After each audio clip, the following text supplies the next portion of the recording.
অন্ধকারে ডাকতে বলছে, মহারাজ এই দিনটার জন্যই তো তুমি অপেক্ষা করছিলে, তবে আর কেন, এবার যাও। ওই রাম লক্ষ্মণের সঙ্গে যুদ্ধ করে এই কদর্য রাক্ষস কুল থেকে তুমি উদ্ধার হও। কিসের জন্য কাঁদছো? কিসের মায়ায় তুমি কাঁদছো? এ সংসারে কেউ কারো নয়। ওরে এ সংসারে কেউ কারো নয়, শুধুই মায়ার খেলা।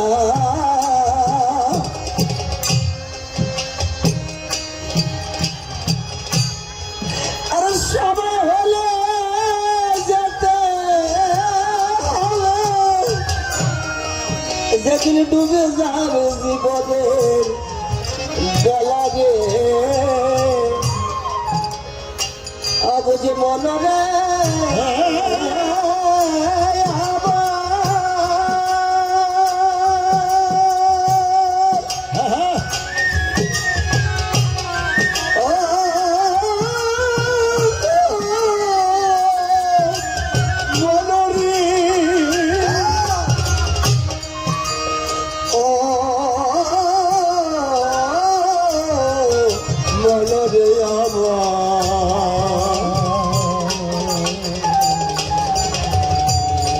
মনরে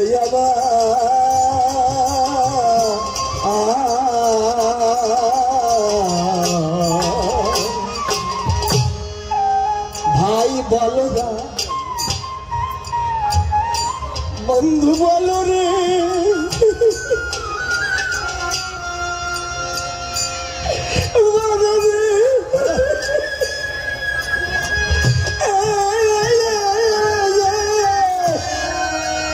কেউ তো কারো কারো না।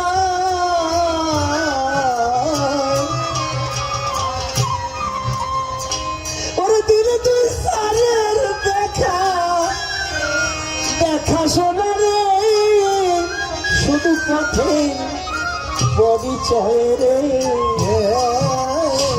একা যেতে হবে,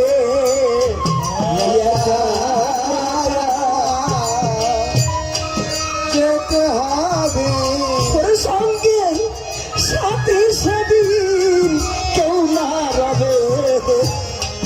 একা একা যেতে হবে, সঙ্গের সাথী কেউ না হবে।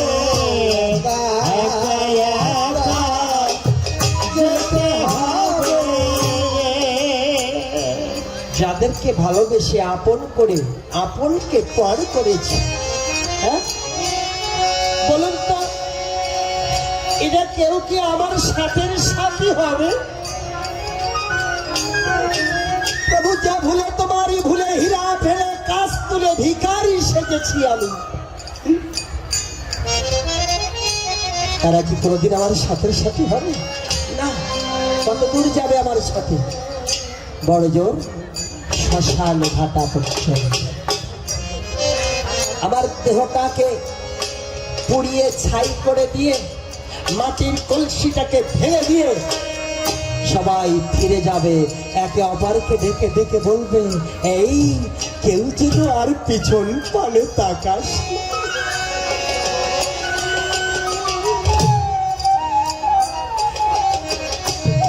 সেদিন ওই নদীর কূলে অসহায়ের মতো আমাকে একা একা ওই ঘাটের মাঝিকে ডাকতে হবে। ও মাঝি নাও ভিড়া,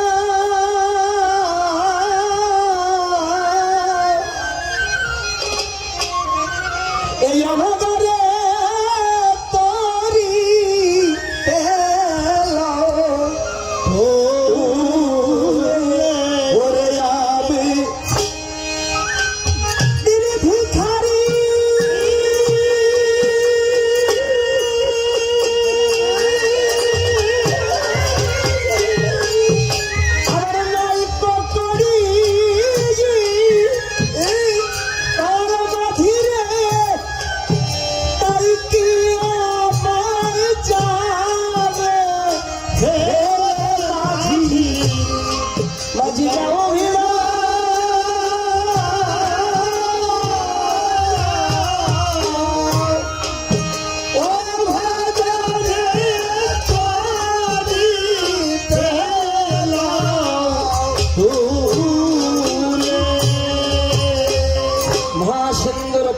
থেকে কে যেন আমাকে ডেকে ডেকে বলবে, বন্ধু ভেবো না, আমি আছি, আমি আছি। তোমার যদি কোনো সম্বল থাকে তাই দিয়ে তুমি আমার কাছে এসে পৌঁছাও, আমি তোমার সাথী হব, আমি তোমার জন্ম জন্মের বান্ধব। কিন্তু সম্বলবিহীন যদি সেদিন ওই নদীর কূলে গিয়ে দাঁড়াতে হয়, আমার উপায় কি? কি উপায় সেদিন ওই পরম বন্ধুর কাছে পৌঁছানোর? তার কাছে পৌঁছাতে হলে তো সম্বল চাই। হ্যাঁ, সম্বল। আপনারা শুনেছেন, সবাই বিশ্বাস করি আমরা সনাতন ধর্মী যারা, যে মৃত্যুর পর আমাদের সবাইকে আমার আপন ঠিকানায় ফিরে যেতে হয়। আর সেই ঠিকানায় ফিরে যেতে হলে প্রত্যেককে একটি নদী পার হতে হয়, তাই না? যে নদীটার নাম কি? বৈতরণী নদী। ইসলামের ভাষায় যাকে বলা হয় ফুলছিরাত। তাই তো আমার অমূল্যবাবু তারা গানে একটা গানে লিখেছেন, বৈতরণী নদীর খাওয়া ঘা, ওই ঘাটে পার হতে হবে, ভাঙবে যেদিন এই ভবের ঘাট। হ্যাঁ, গানের শেষের দিকের একটা কলিতে লিখেছেন, ঘাটের মাঝি প্রাণ গোবিন্দ, তার সাথে নেই যার সম্বন্ধ। ঘাটের মাঝি প্রাণ গোবিন্দ, তার সাথে যার সম্বন্ধ। ওই ঘাটে তার খেলা বন্ধ, ওই ঘাটে তার খেলা বন্ধ। হোক না কেন রাজা বড়লা, ওই জলদি নদী ওই জলদি নদী ওই জলদি নদী। তাহলে আমার ওই মাঝির সঙ্গে যদি একটা সুসম্বন্ধ না থাকে, হ্যাঁ, সেদিন ওই পারে গিয়ে বড় বিপত্তি ঘটবে। তাই সবাই থাকতে আমরা যেন সবাই সেই মাঝির সঙ্গে একটা সম্বন্ধ স্থাপন করি। হ্যাঁ, মাঝির সঙ্গে সম্বন্ধ স্থাপন করতে গেলে নতুন কাপড়ের দরকার হয় না, ভালো ভালো মিষ্টির দরকার হয় না। কি দরকার হয়? একটুখানি ভক্তি আর একটুখানি ভালোবাসা। হরি নাম করলে আমার হরির সঙ্গে একটা সম্বন্ধ হয়ে যায়। কেউ যদি নিরজনে বসে বসে গোপনে গোপনে হরি কথা বলতে পারে, হরিগুলো গাইতে পারে,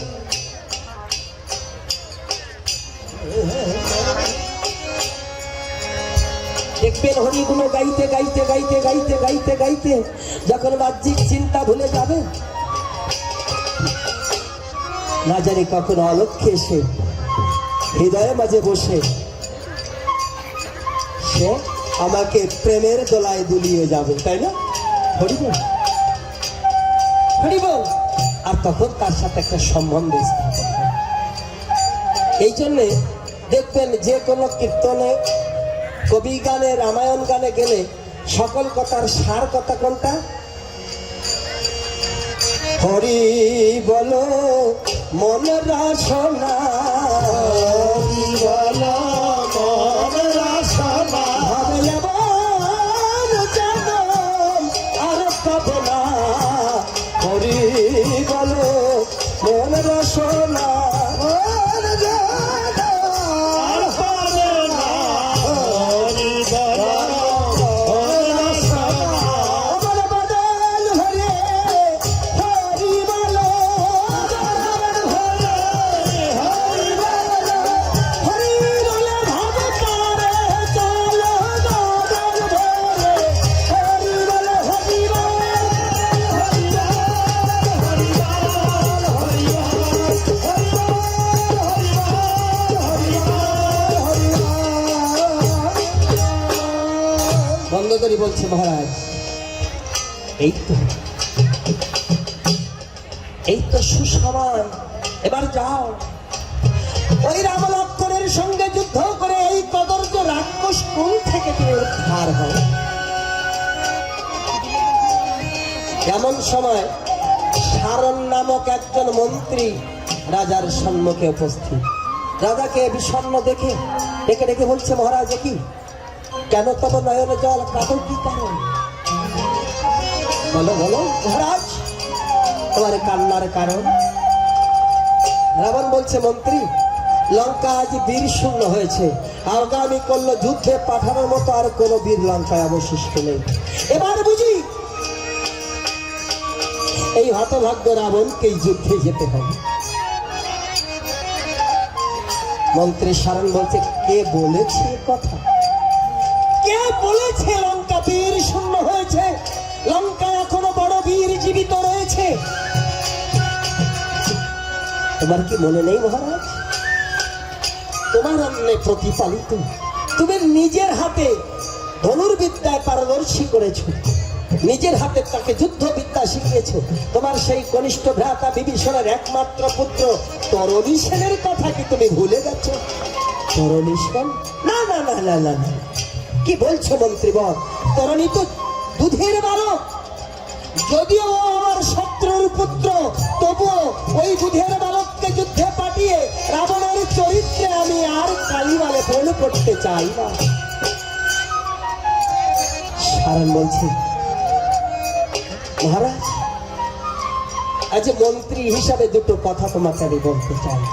আচ্ছা মহারাজ, তুমি যে তোমার ভ্রাতুষ্পুত্র মকরাক্ষকে যুদ্ধে পাঠিয়েছিলে, ভেবে দেখো তো মকরাক্ষের মতো মায়াবী বীর লঙ্কায় দ্বিতীয় কে ছিল?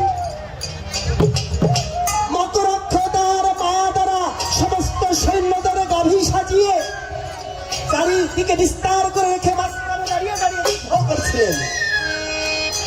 ওই রাম নাকি ভগবান গাভী দেখে একটাও মারেনি বান। ভগবান গাভী রঙে বান মারতে পারে নাকি? মকরাক্ষের বানে ওই রাম লক্ষণ প্রায় যায়। ঠিক এমন সময় কোথায় ছিল তোমার ওই কুলাঙ্গার ভ্রাতা বিভীষণ ছুটে এসে রামের কানে কি যেন বলল, অমনি রাম ধনুকে পবন বানে ছেড়ে দিল। সাথে সাথে প্রবল বেগে ঝটিকা বৃষ্টি শুরু হয়ে গেল। ওই ঝড়ের মধ্যে গাভীগুলো দড়ি ছিঁড়ে ছুটে পালালো। আর সুযোগ বুঝে ওই রাম লক্ষণ একটিবার নিক্ষেপ করে তোমার ভ্রাতুষ পুত্রকে ধুলার সাথে মিশিয়ে দিল। মহারাজ, মহারাজ, নিজেদের পরিকল্পনাগুলো কাজে লাগানোর আগে প্রতিপক্ষ যদি সেটা জেনে যায়, সেখানে কি জয়ের আশা করা সম্ভব? শোন মহারাজ, আজ আমি তোমাকে একটি কথা বলতে চাই। আমার কথা মতো ওই তরণীকে যুদ্ধে পাঠিয়ে দাও, কেননা তোমার ওই কুলাঙ্গার ভ্রাতা বিভীষণ জগৎবাসীকে জানাতে চায়, দেখো আমার মতো ধার্মিক, আমার মতো স্বার্থ ত্যাগী এই জগতে বিরল। ওই যে কেমন স্বার্থ ত্যাগী, কেমন ধার্মিক, প্রমাণ করতে হলে আজই তরণীকে যুদ্ধে পাঠাতে হবে। প্রতিবারের মতো এবারও যদি তরণীর মৃত্যু বার্তা রামের কানে বলে না দেয়, আমরা কেন সারা জগৎবাসী বলবে। বিভীষণ পরের বেলায় স্বার্থ ত্যাগী, নিজের বেলায় স্বার্থপর। সারণের কথায় রাজা মুগ্ধ হলেন, ডাকতে বললেন, মন্ত্রীবর, বহুদিন পর তুমি বুঝি আজ আমাকে উপযুক্ত পরামর্শ দিলে। হ্যাঁ হ্যাঁ, তোমার কথা মতো তরুণীকে আজ যুদ্ধে বানাবো। ওর প্রতি আজ আমার কোনো দয়া নেই, মায়া নেই, স্নেহ নেই, ভালোবাসা নেই। ও আমার শত্রুর পুত্র, শত্রু। ডাকো ডাকো তরুণীকে। তাই রাজা দেশে মন্ত্রী সারণ তরণীকে ডাকিবারে যায়। এমন সময় সাধনেরত তরণী একটি বৃক্ষের তলায়।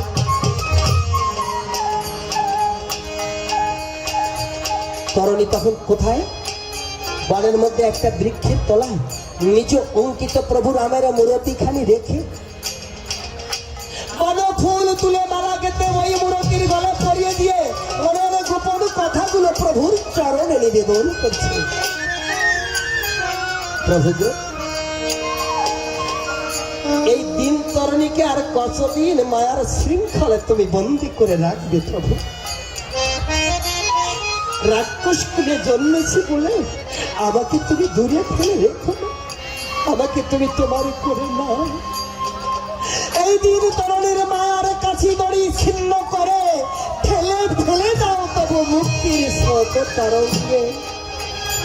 এসো তৃষিত তাপিত হৃদয়ে, এসো রাম ভগবান, এসো তৃষিত তাপিত হৃদয়ে, এসো রাম ভগবান, এসো রাম ভগবান। আমি দিনহীন কাঙালের মতো একলা আছি গো দাঁড়ায়ে, তৃষিত হৃদয়ে, এসো রাম ভগবান, এসো রাম ভগবান।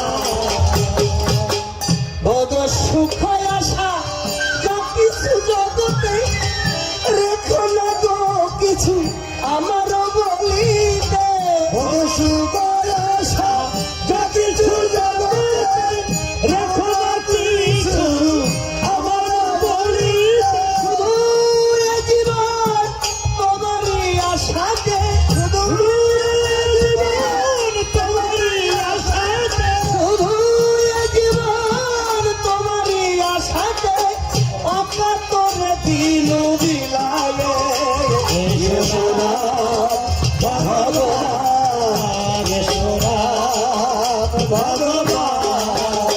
এসো তৃষিত তাপিত হৃদয়ে, রাম ভগবান, এসো রাম ভগবান। এমন সময় পিছন থেকে মন্ত্রী ডাক দিয়ে বলছে, তরণী তরণী। কে কে ডাকে আমার? আমি নিরজনে বসে বসে আমার মনের গোপন কথাগুলো প্রভুর চরণে নিবেদন করছি, এমন সময় কে এসে ডেকে আমার চিত্তটাকে তুমি চঞ্চল করে দিলে? কে কে তুমি? আমি মন্ত্রী সার। ও মন্ত্রীঘর, তুমি আমায় ডেকেছো? সনতরণী, তোমার জ্যেষ্ঠতা তো তোমাকে ডেকে পাঠিয়েছে, তোমাকে এক্ষুনি রাজসভায় যেতে হবে। তাই মন্ত্রী সারে বীর তরণী রাজসভাতে গেল, জ্যেষ্ঠ তাদের চরণে তরণী প্রণাম জানালো। তরণী, এসেছিস বাবা? এসেছিস? আমি তোকে ডেকে পাঠিয়েছি। তরণী, তাকে দেখেছিস লঙ্কার আজ কি নিদারুণ দুর্দশা? তরণী, এক সময় কোকিলের কুহু কুহু ধ্বনিতে লঙ্কার আকাশ বাতাস মুখরিত, পাখিরা সুমধুর সুরে গাইত গান, ফুলে ফুলে ভরে যেত লঙ্কার পুষ্প উদ্যান, তারই উপরে ভ্রমর গুঞ্জন করত। তরণী, আজ পাখিরা আগের মতো আর সুমধুর সুরে গায় না, কোকিল কুহু কুহু স্বরে আর ডাকে না, ফুলে ফুলে ভরে যায় না লঙ্কার পুষ্প উদ্যান। আজ শুধু চারিদিক দিয়ে ভেসে আসে লঙ্কার যত বিধবা নারীদের ক্রন্দনের ধ্বনি। তরণী, বলতে পারিস বাবা, লঙ্কার এই পরিস্থিতির জন্য কে দায়ী? রাবণের মুখ পারে তরণী চেয়ে আছে। কি হলো বলতে পারছিস না? আমি বলছি,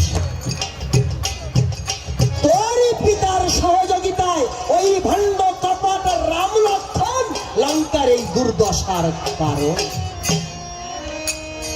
যখন রাম লক্ষ্মণকে ভণ্ড কপট বলে গালি দিয়েছে, রাম ভক্ত তরুণ সেনের অন্তরে ব্যথা লেগেছে। বলছে বলবে না জ্যেষ্ঠতা তো, রাম লক্ষ্মণকে এমন করে বলবে না। রাম লক্ষ্মণ ভণ্ড কপট নয়, তুমি চেনো না, তুমি জানো না। ও তুমি জানো না,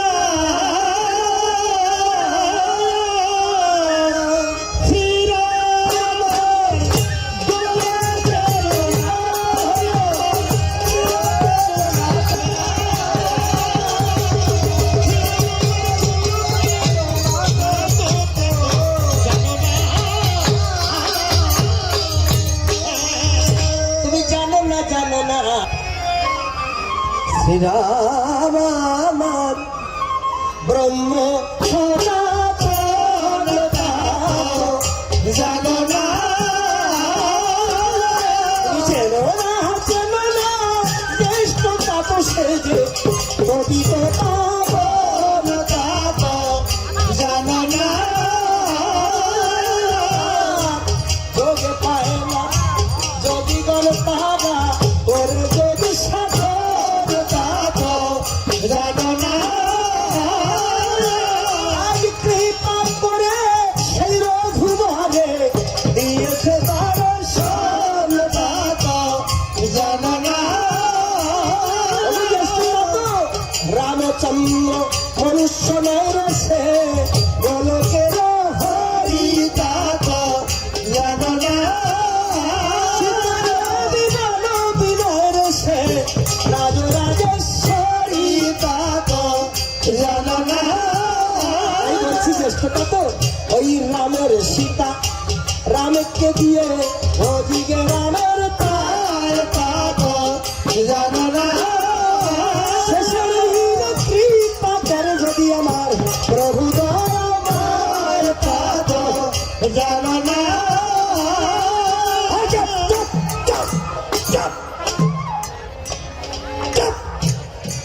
কাপুরুষের পুত্র সে তো কাপুরুষ সে তো কখনো বীর হবে না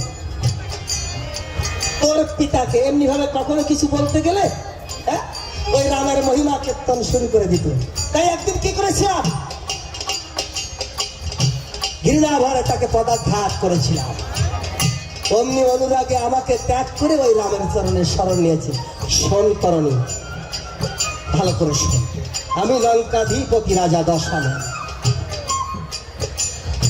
আমার আদেশ আগামী করল সেনাপতি হয়ে এই রাম লক্ষ্মণের সঙ্গে যুদ্ধ করে তাদের দুটিকে বধ করে লঙ্কার গৌরব লঙ্কার মান তোকে ফিরিয়ে আনতেই হবে এটা আমার আদেশ আর এখন শুনে রাখ আমার আদেশ যদি তুই অমান্য করিস ওই ঘাতক কর্তৃক তোর শিরচ্ছেদ করা হবে হ্যালো শিশু বালক তরুণী বলছে জ্যেষ্ঠতাকে ওই রাম লক্ষ্মণকে কি বধ করা যায় ওই রাম লক্ষ্মণকে যদি বধ করা যেত লঙ্কা থেকে ইতিপূর্বে বহু বড় বড় বীর তো এই রামের সঙ্গে যুদ্ধ করতে গেছে ওই কেউ তো তাকে বধ করতে পারে না বরং সকলে বধ হয়ে ফিরে এসেছে জ্যেষ্ঠতাকে রাম লক্ষ্মণকে বধ করা যায় না সারা জগৎবাসী যার চরণের আশায় ব্যাকুল যার চরণের ধুলায় পাষাণী মানবী হয়ে যায় কাষ্টের তরিষ্ণা হয় যার কৃপায় বৃদ্ধ মাধব যুবক হয়ে যায় বৃদ্ধা মাধবের স্ত্রী যুবতী হয়ে যায় যার কৃপায় মাধবের পর্ণকুটির স্বর্ণ হয়ে যায় যার চরণ ধুলি পাবার আশায় গঙ্গা এসে হাত বাড়ায় ওই রাম লক্ষ্মণকে কবু বধ করা যায় না তরুণীর ভক্তির কাছে রাবণ নত হয়ে গেল ডাকতে বলেন তরুণী তোর ভক্তি আমাকে দুর্বল করে দিয়েছে আচ্ছা আমি স্বীকার করে নিলাম রাম লক্ষ্মণকে বধ করা যায় না বধ করে না করে না গেলেও বেঁধে তো আনা যায় হরিবল হরিবল হরিবল হরিবল আমি নাম শ্রমণ করতে আসছি আমার দাদা এনে আমার দাদার নাম শ্রমণ আমার আমি মনে চলতে পারিনি হরিবল হরিবল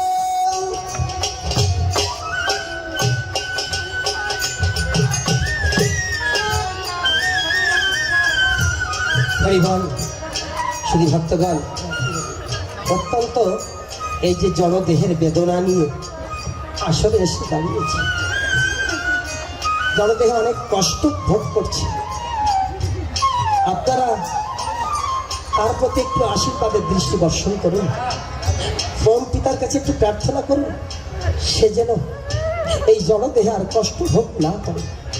হরি বল। ভগবান যেন তাকে সুস্থ করে দেন। ভক্তের বনবাসের পুণ্যার্থে হরি হরি বল।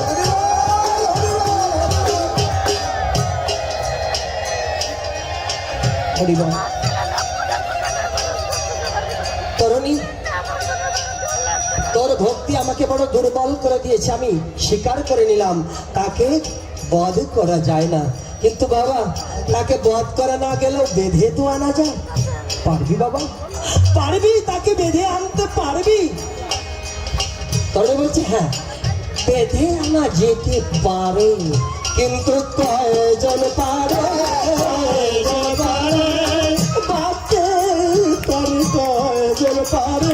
বাঁচতে পারে কয়জন পারে?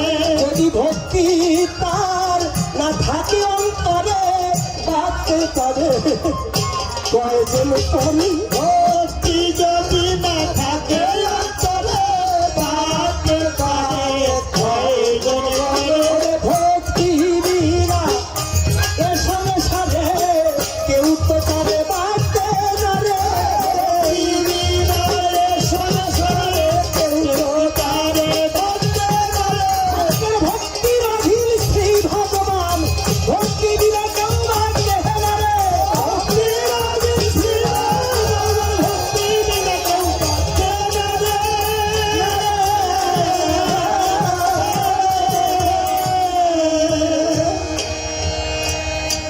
স্বর্গে বসে দেবতারা চিন্তা করছে, তরুণী যদি এমনি ভাবে ভক্তির সাগরে নিমজ্জিত থাকে, ডুবে থাকে, তাহলে তো তাকে উদ্ধার করা সম্ভব নয়।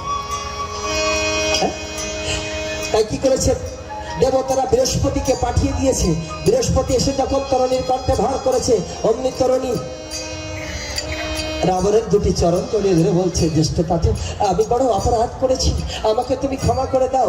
পুত্রের উচিত পিতার আদেশ পালন করা, আমি তবু আদেশ পালন না করে তোমার সঙ্গে তর্কে লিপ্ত হয়েছি।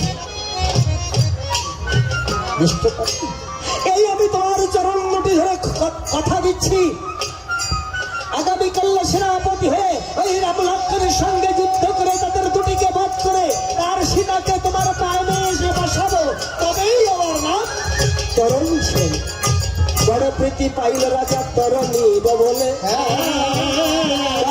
চুম্বন দিয়ে তারে তুলে নিল, দু হাতে পরাইয়া দিল মালায় তন্ত। মনের মতো জন সাজে আজ সাজাচ্ছে রাবণ, তরুণীকে রণ সাজে রাবণ সাজাইয়া দিল।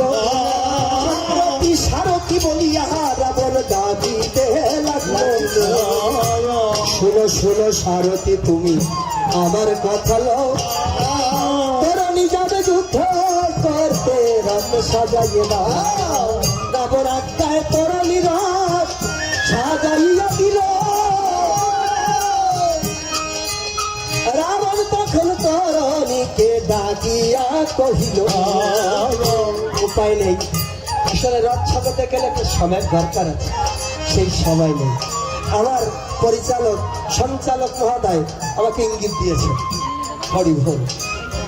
রাবণ ডাকতে বলছে, তরুণী যে দেখো রথ সুসজ্জিত, সৈন্যরাও প্রস্তুত, রথ সুসজ্জিত, সৈন্যরাও প্রস্তুত, তুমি আর দেরি না করে যুদ্ধে যাত্রা করো।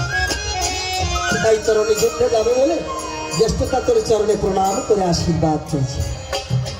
রাজা দশানন তরুণীর শিরে হাত রেখে তরুণীকে আশীর্বাদ করছে, তরুণী আমি তোকে আশীর্বাদ করছি, তোর মনোবাসনা পূর্ণ হোক।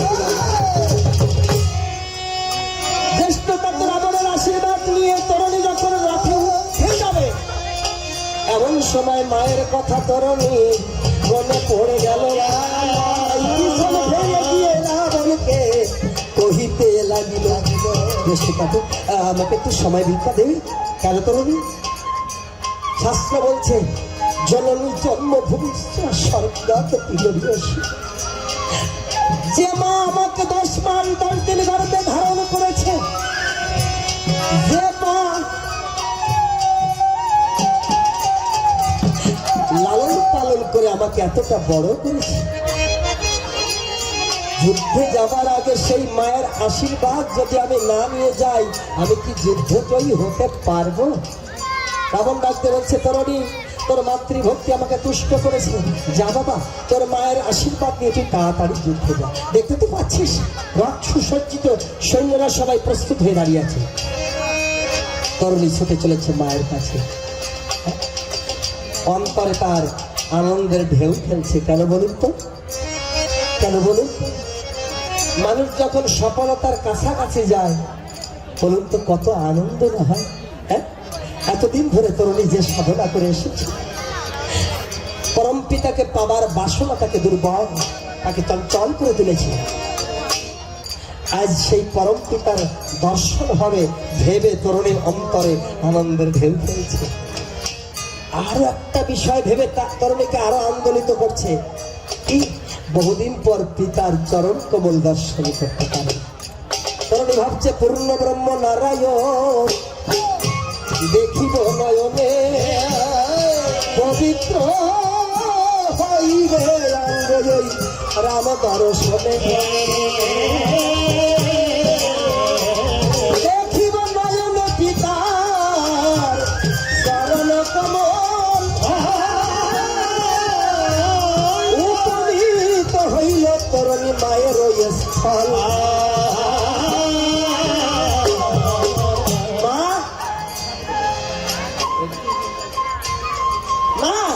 মাগো ও মা, মাগো ও মা, মা।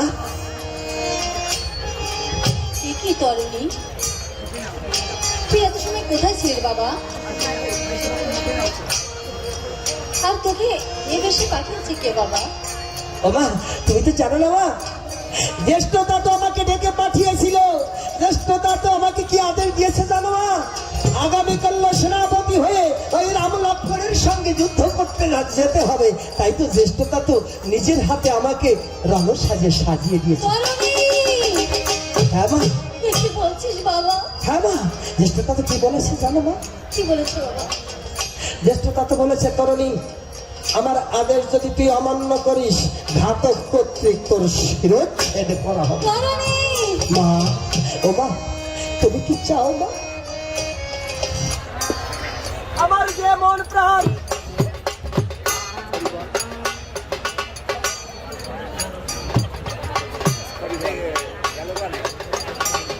জয় শ্রীরাম, রাম নামের প্রেমের আনন্দে হরি হরি বল।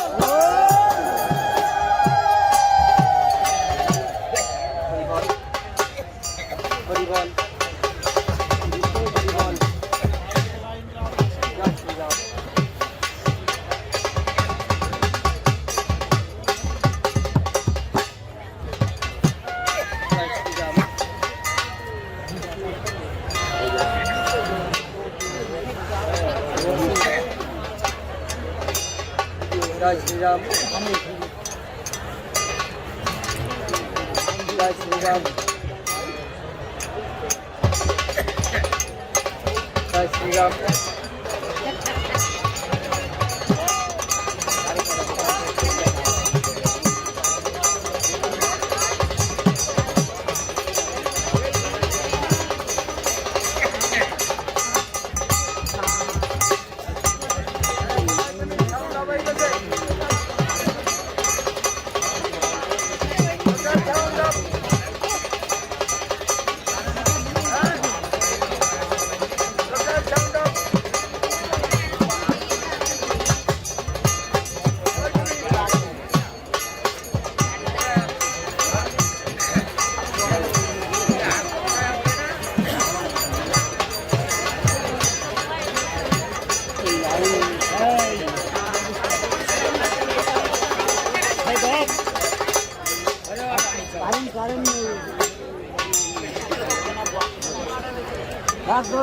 আপনারা একটু সপ্তাহে বসুন। আসলে এই পালার হ্যালো হ্যালো, জয় শ্রীরাম, জয় শ্রীরাম, জয় শ্রীরাম। ওমা, আমার যে মন প্রাণ আমি প্রভু রামের চরণে সঁপে দিয়েছি, তুমি কি চাও মা আমার সেই দেহ ওই ঘাতক কর্তন করুক? করনি, তুই কি বলছিস বাবা? অনুমতি দাও মা, রাজার আদেশ আমাকে যে মানতেই হবে। না বাবা না, যাস না বাবা, তোর এই অভাগিনী মাকে কাঁদিয়ে তুই যাস না বাবা। তুই তো জানিস বাবা, তোর বাবা আমাকে ফেলে প্রভু রামের চরণে নিজেকে স্মরণ করেছে। আমি কি নিয়ে থাকবো বলতো বাবা? একমাত্র তোরই বদল পেয়েছে। আমি এই লঙ্কায় আছি বাবা, তুমিও যদি আমাকে ছেড়ে চলে যাও হ্যাঁ? বলতে পারে আমি কি নিয়ে থাকবো? যাস না বাবা, তাই আমাকে মাকে কাঁদিয়ে তুই চলে যাস রে। আমি অভাগিনী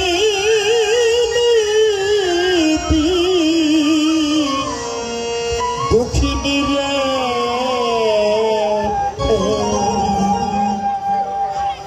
আমারে তুই যাসিনে সবাই রে অভাগিনী অভাগিনী কপাল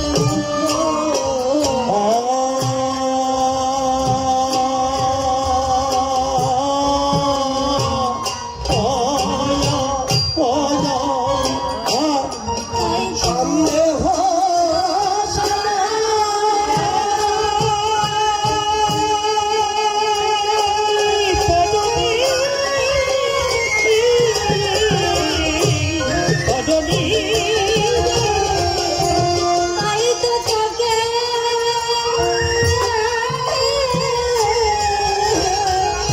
যেতে দেব না ও বাবা।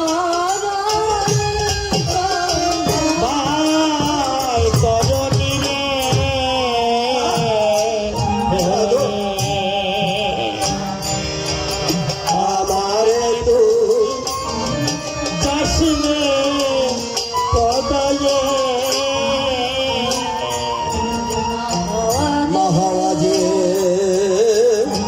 কত জ্বালা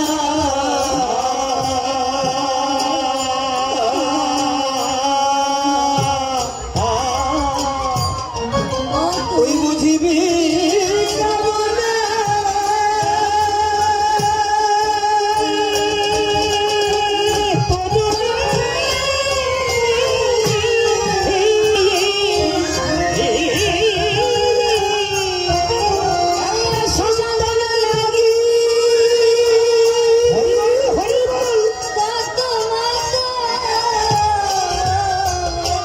তারা ডাকে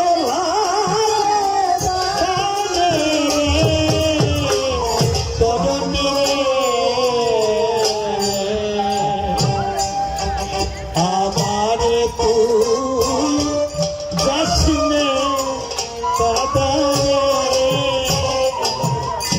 এইভাবে এইভাবে যার হয়নি পুত্র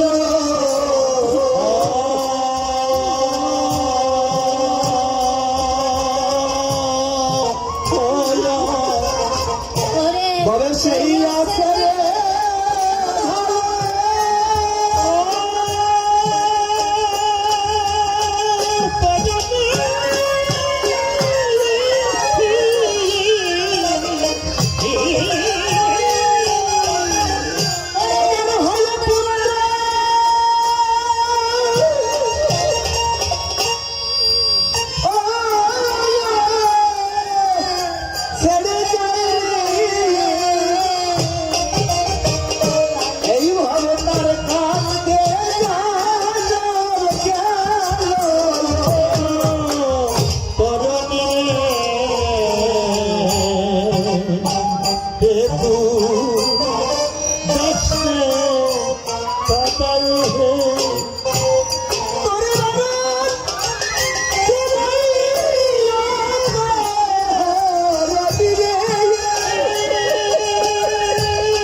সরমা কাটতে কাটতে ধুলায় লুটিয়ে পড়েছে।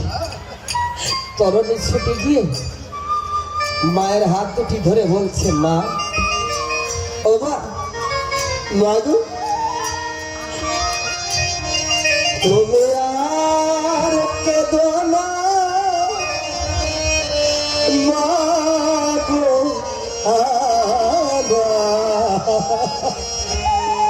বিদায় বেলা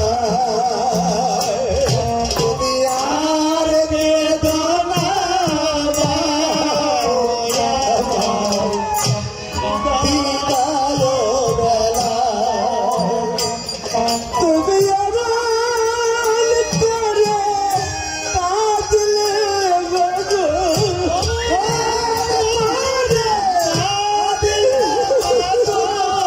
তুমি আড়াল করে কাঁদলে মাগো, আমি কেমন জানে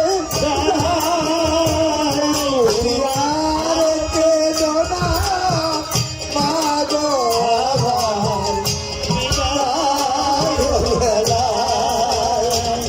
তুমি আর কেঁদো না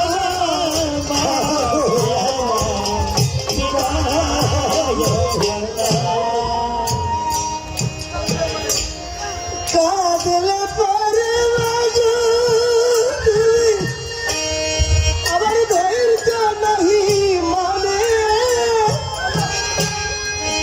তোমার কাঁদায় মাগো, আমি কাবলে যাব কাঁদলে পরে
থেকে মা সরমার অন্তরে জেগেছে আন্তরিক চেতনা। মা সরমা বুঝতে পেরেছে তরুণীকে আর বেঁধে রাখা যাবে না।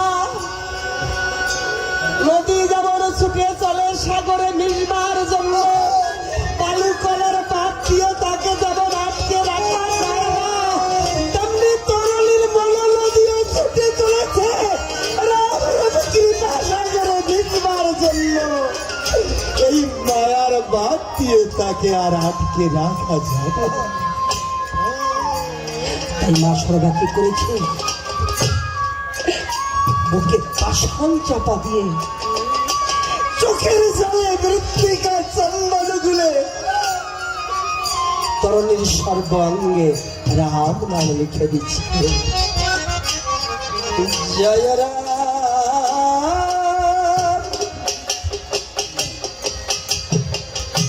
জয় রাম,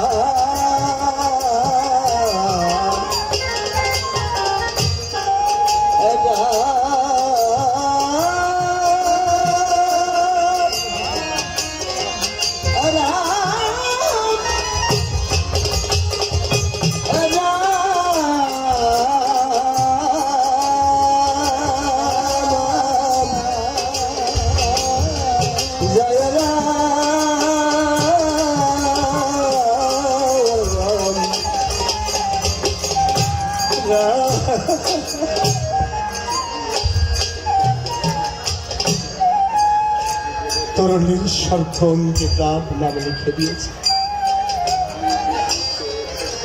শ্বেত বস্ত্রে লিখে দিয়েছে রাম নাম। এই যে রাম নামের নামাবলী মা সরমার হাতেই প্রথম উৎপত্তি। তরুণীর কণ্ঠে বেঁধে দিয়েছে তুলসীর মালা। এমন সময় একজন দূত এসে ডাক দিয়ে বলছে, তরুণী তুমি যদি আর বিলম্ব করো তাহলে তোমাকে এক্ষুনি বধাগারে যেতে হবে। মা, ও মা, ওই দেখো একজন দূত এসে আমাকে ডেকে ডেকে বলছে আমি যদি আর বিলম্ব করি তাহলে এখনই আমাকে বধাগারে যেতে হবে। ও মা, তুমি কি চাও আমি আমার যে দেহ বল প্রাণ জীবন যৌবন এই প্রভু রামের চরণে সঁপে দিয়েছি সেই দেহ ওই ঘাতক কর্তন করো।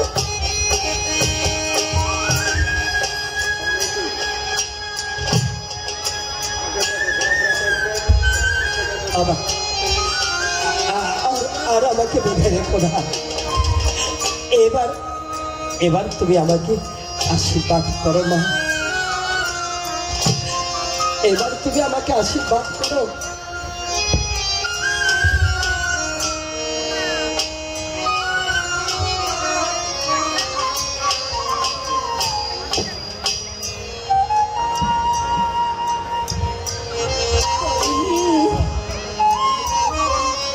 আমি তোকে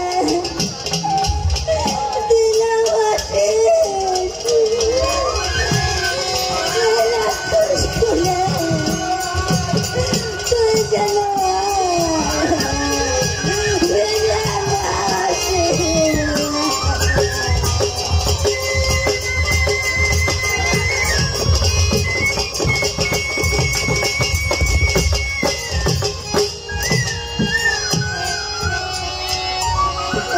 মায়ের আশীর্বাদ নিয়ে দূতের ডাকে সাড়া দিয়ে তরুণী আর দেরি করতে পারছে না। মা বিদায়, মা বিদায়। তোমার মতো মায়ের আশীর্বাদ পেয়ে আজ আমি ধন্যবাদ। তোমার কথাই যেন সত্য হয় না, আর যেন আমাকে এই রাক্ষস কুলে ফিরে আসতে না হয়। ওই প্রভু রামচন্দ্র যেন আমাকে তার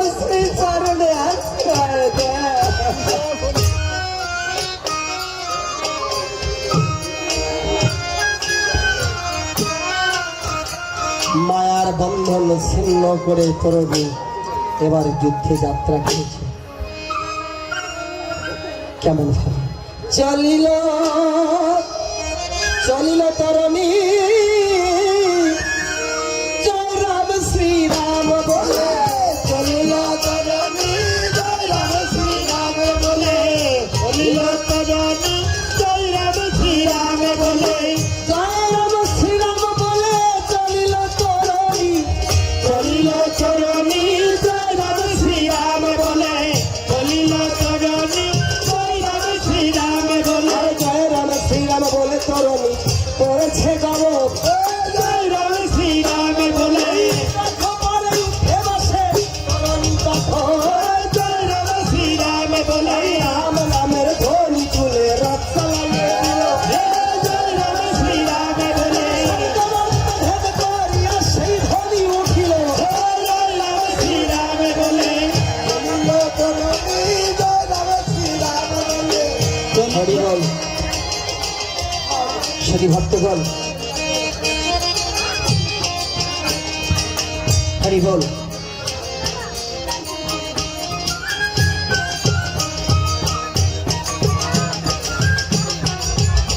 জয় শ্রীরাম। শ্রী ভক্তগণ, এখনো পালাটার অনেক অংশ বাকি রয়েছে, তবু মাত্র 2টি কথা দিয়ে আমরা পালাটাকে বিশ্রামে রাখবো। তো তার আগে একটা কথা আপনাদের চরণে নিবেদন করতে চাই। দেখুন, মাত্র অল্প কিছুদিনের পরিশ্রমের ফলস্বরূপ আজ এই অযোধ্যা ভূমিতে পরিণত হয়েছে আমার ভূমিয়া স্কুল প্রাঙ্গণ। আপনাদের মতো মহান মহান ভক্তদের আগমনে ধন্য হয়েছে আজ আমার ভূমিয়ার মাটি। তবে এই অনুষ্ঠান আয়োজন করতে গেলে অর্থের প্রয়োজনীয়তা আপনারা সকলেই জানেন। আর আমাদের সনাতনীদের এই অর্থগুলো মাধুকরী করে আদায় করা হয়, তাই না, জোগাড় করা হয়। কিন্তু আমরা সময়ের স্বল্পতায় প্রত্যেকের দ্বারে দ্বারে যেতে পারিনি। তবু যতটুকু পেরেছি, যার কাছে গিয়েছি সে দুহাত ভরে দিয়েছে। আমাদের এই আসনের মাঝে এমন অনেক আছেন যারা অন্তর থেকে দান করেছেন, অন্তর থেকে। কেউ গেঞ্জি দান করেছেন, সে আবার ভক্তদের রন্ধনের জন্য অন্ন দানও করেছেন, ভক্তদের সেবার জন্য। আপনারা জানি প্রত্যেকে কিছু কিছু দান করেছেন, তবুও আপনাদের চরণে আমাদের ভিক্ষা পাত্রটা তুলে ধরছি। এই পৃথিবী থেকে আমরা কেউ কিছু নিয়ে যেতে পারবো না। যেদিন যাব সেদিন 2টি হাত খালি অবস্থায় চলে যেতে হবে। তাই যদি কারো সাধ্য থাকে, সামর্থ্য থাকে, এই রাম নামের জ্ঞানকে আপনারা কিঞ্চিত জমা করে যাবেন। কেননা দেখুন, এই আয়োজনের পরও আবার ভক্তদের বিশেষ অনুরোধে আগামী দিন আর একটা অনুষ্ঠানের আয়োজন হয়েছে। সেটা হলো রামযাত্রা, যেটাকে বলা হয়। এই যে ভক্ত তরুণী সেন, তার কাহিনী আপনারা এতক্ষণ ধরে শ্রবণ করলেন। শ্যামামা নাট্য সংস্থার পরিবেশনায়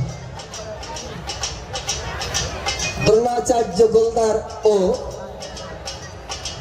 মাধবী দত্তের পরিবেশনায় আপনারা আগামী দিন এই অযোধ্যা ভূমিতে উপভোগ করতে পারবেন সম্পূর্ণ ধর্মীয় একটা যাত্রাপালা, যেটাকে রাম যাত্রা বলে আমরা অভিহিত করেছি। ভক্ত তরুণী সেনোদ্ধা, আপনারা প্রত্যেকেই আপনাদের চরণ ধুলি দিয়ে, আপনাদের উপস্থিতি দিয়ে আমাদের আয়োজনকে সার্থক করবেন। শ্রী ভক্তগণ, 2টি কথা। শ্রী ভক্তগণ, তরুণী আর রামের মধ্যে যুদ্ধ বেঁধে গেছে। তরুণীর আশীর্বাদগুলো তো আপনারা মনে করে রেখেছেন। এত আশীর্বাদ যদি একত্র হয়ে শক্তি ধারণ করে, বলুন তো ওই শক্তির কাছে, হ্যাঁ, আমার ভগবানও আশীর্বাদ করেছে যে তরুণীর মনোবাসনা পূর্ণ হোক। সে কথাগুলো তো আর বলতে পারলাম না। তো তরুণীর বানে প্রভু আমার হইল কাতর, ডেকে বলে কোথায় রইলে ওহে মিত্রবর, ওহে মিত্র, আজ বুঝি ওই বালকের করে আমাকে জীবন দিতে হবে, আর বুঝি আমার হতে সেটা উদ্ধার হলো না। বিভীষণ চিন্তা করলো, তরণীর তরিখানি মাছ দরিয়া অতিক্রম করে যদি তীরে এসে ডুবে যায়, তাহলে ওর সাধন ভজন যে ব্যর্থ হয়ে যাবে। না, আমি তরণীর তরিখানি তীরে এসে ডুবে যেতে দেব না। তাই কি করেছে, ছুটে গিয়ে রামের কানে কানে গিয়ে বলছে, প্রভু ওই বালককে একমাত্র বৈষ্ণব পান ছাড়া অন্য কোনো দান দিয়ে ভাব নয়, তুমি আর দেরি না করে ধনুকে বৈষ্ণব পান যোজনা করো। এত বলি প্রভু আমার ধনুকে বৈষ্ণব পান যোজনা করিল,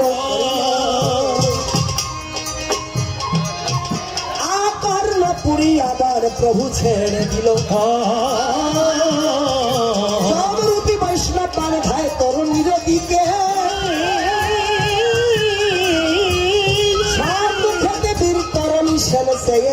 দেখে তরুণী সে দেখছে মৃত্যু তাকে আলিঙ্গন দিতে আসছে। তরুণী বুঝতে পেরেছে যে এতদিন পরে প্রভু রামের কৃপা হয়েছে, এই হাতকে ধনুর বাণ ফেলে দিয়ে দুটি বাহু প্রসার করে ওই মৃত্যুকে আলিঙ্গন জানাবার জন্য হাত বাড়িয়েছে।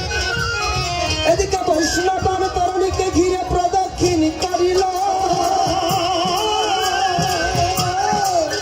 আঘাত করবার কোন জায়গা খুঁজে নাহি পেল। আমার ভগবান নিজেই বলেছেন, আমার হতে আমার নাম বড়, নাম হতে আমার ভক্ত বড়, ভক্তের চরণ ধুলি আরো। যে আমাকে পাঠিয়েছে তার নামের উপর আমি কি করে আঘাত করি? তরুণীর সর্বাঙ্গে রাম নাম লেখা, আঘাত করবার জায়গা পাচ্ছে না। দেখুন মা শর্মা যেদিন রাম নাম লিখেছিলেন তরুণীর সর্বাঙ্গে, রাম নাম লিখতে লিখতে রাম ভাবনায় ভাবিত হয়ে মা শর্মার মনটাও কিন্তু রামের চরণে পৌঁছে গিয়েছিল। তাই সর্বাঙ্গে রাম নাম লিখলেও তরুণীর কণ্ঠতে সে কিছুটা ফাঁকা থেকে গিয়েছিল। হঠাৎ বৈষ্ণব বানে লক্ষ্য করে দেখিবারে পায় তরুণীর কণ্ঠে কিছুটা জায়গা ফাঁকা দেখা যায়। তাই তরুণীর কণ্ঠে বৈষ্ণব বানে আঘাত হানিল, বৈষ্ণব বানে তরুণীর মুন্ডু কেটে ধুমেতে পড়িল। তরুণীর কাহা কাহা মুন্ডে রাম রাম বলে,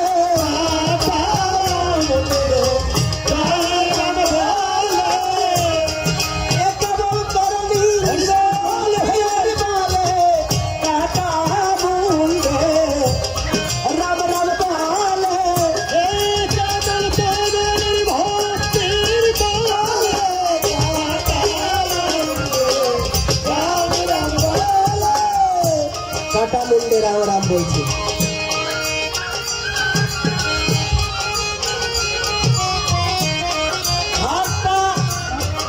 ঘর থেকে মুন্ডুটা আলাদা হয়ে গেছে, তবুও বদনে রাম নাম উচ্চারণ হচ্ছে। আর আমাদের ঘরের সঙ্গে মুন্ডু লাগানো আছে, আমরা একটু রাম নাম বলতে পারি না? ওই আমরা বলতে পারি না? ওই বদল ভরে সবাই জয় রাম বলো,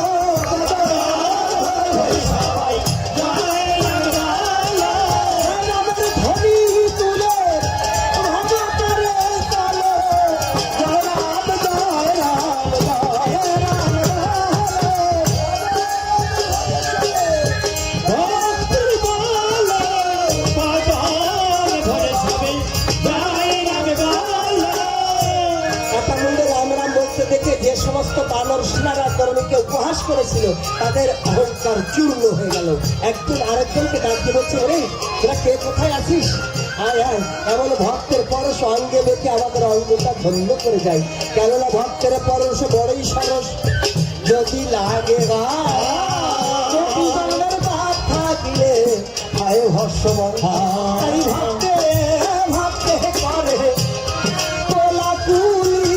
ভক্তের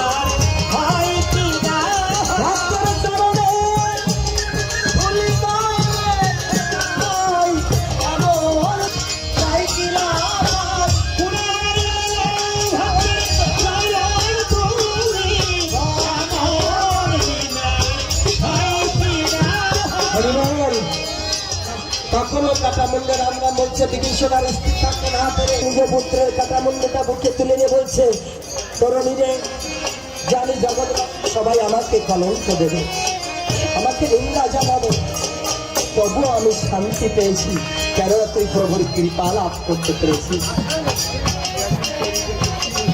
ভগবান রামচন্দ্র লক্ষ্য